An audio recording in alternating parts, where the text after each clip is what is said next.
Kent County, Michigan, on the west side of the state, has been called by some as one of the top counties to watch in this presidential race. Correspondent Mark Irons is there talking to voters.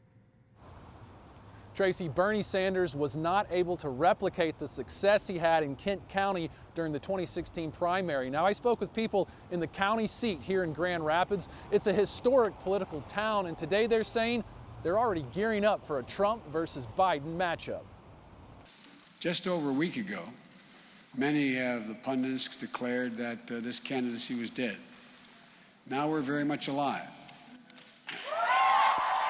Joe Biden is edging closer to taking on President Trump in November after a decisive win in Michigan's Democratic presidential primary. Here in Kent County, Michigan, voter turnout was higher than in the 2016 primary, and Grand Rapids saw more people go to the polls. There's no question people in Grand Rapids are engaged politically, and there is presidential history here. The 38th president of the U.S., Gerald Ford, grew up in the city, and he's buried on the grounds of his presidential library right here. A few miles from the Gerald R. Ford Library and Museum, we found Sandy's, where the political opinions were as different as the donuts. Kenneth Renzema told us why he's supporting President Trump. Abortion is a big one. Second Amendment is a big one. Even religious freedom under the First Amendment is a big one for me. One table over, we met Norman Tubbs, who's backing Joe Biden. I think he shows great empathy. He shows genuineness.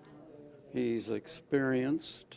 Across from Tubbs at this breakfast table of retirees, Laurie Gummery, an undecided voter. She did not cast a ballot yesterday.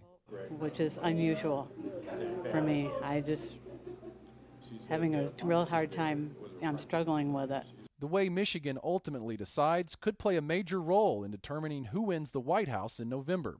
In this battleground state, we also heard from the shepherd of Grand Rapids Catholic flock. What is your message to Catholics who will be voting? Bishop David Wolkowiak of Grand Rapids has a couple of suggestions for making an informed decision.